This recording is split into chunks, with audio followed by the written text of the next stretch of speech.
শুভ নববর্ষ সবাইকে। যদিও বৈশাখের অনেক দিন চলে গিয়েছে, তাও ভিডিওটা আপলোড করলাম। সকাল সকাল উঠে পয়লা বৈশাখের জন্য রেডি হওয়া শুরু করি।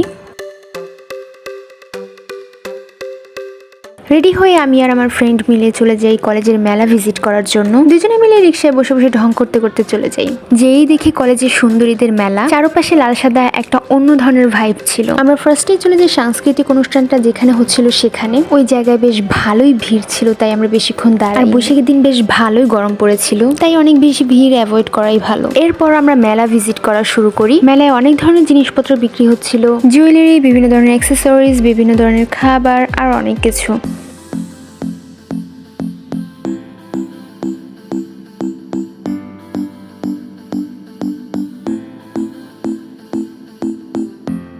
দিনটা বেশ কালারফুল ছিল, কেউ ছবি তুলছিল, কেউ ভিডিও করছিল, সবাই সবার মতো এনজয় করছিল ফ্রেন্ডসদের সাথে। এই যে আমার ফ্রেন্ড তার ভবিষ্যৎ দেখছে বৈশাখের দিন।